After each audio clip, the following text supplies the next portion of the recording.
nongeye kubaha ikaze kuri mikoro za Mr Today TV. Uyu ni wa mwanya tugenda tubagezaho amakuru ari breaking. Kano kanya nta bintu byinshi nje kuvuga, ahubwo nje kuvuga kuri aba bana banyu, kuri aba bakobwa mureba Vestina na Dorcas. Ubu tuvugana bamajije gukatisha iyerekera Canada mu gihugu cya Amerika. Aba bana bagiye mu gihugu cya Amerika, Canada, mu gitaramo. Iki ni igitaramo cyasubitswe aho cyari kuba mu mpera z'umwaka washize 2024, ariko kikaza gusubikwa.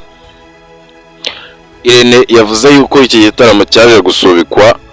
Irene murabizi neza ko ari dadi wabo, ari manager wabo, niwe mbega ureberera inyungu z'aba bana b'abakobwa. Yaje gutangaza ko iki gitaramo cyasubitswe bitewe nuko bamwe mu bari barimo kubafasha gutegura kino gitaramo yabonaga bajagaraye, nta bintu byinshi barimo, basa nkaho babinegirije, ahitamo ko kino gitaramo cyasubikwa.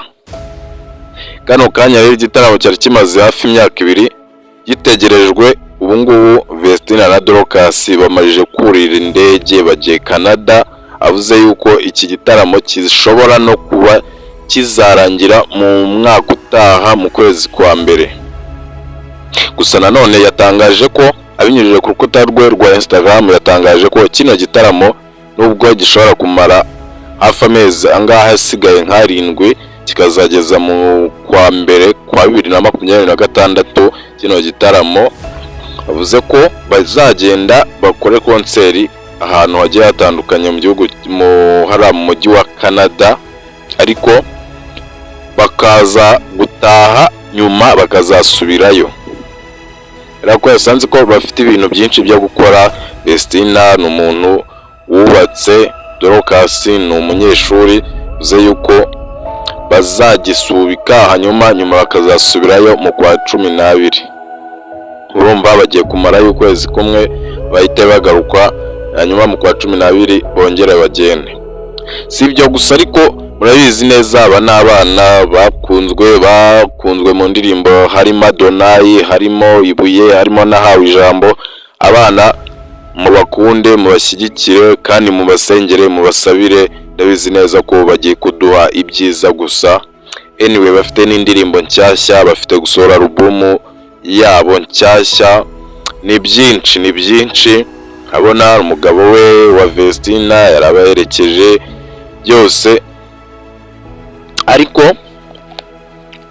abantu benshi ntago banyurwa. Benshi bari kuvuga ngo ese muri Ndabirene aho ntiyaba n'undi asubiye Canada kwikorera ubukwe. Murabizi ko yagiyeyo ariko ntibyagenda neza, hari ikibazo cyaje kuvukamo. Abakamwakiriye ku kibuga cy'indege baratinda, aza kwakirwa n'uwitwa Dumba. Ibyo byose ariko ni ibivugwa mu bantu, ni ibivugwa. Irene yajyanye n'aba bana mu gitaramo, ajyanye n'aba bana gukora konseri hano Canada. Abantu muri gutekereza ibindi, oya ntago ari byo. Reka rero nkubwire ngo aya ni amakuru mbangira ngo abantu ba Mr Today TV baze kuyumva bayamenye.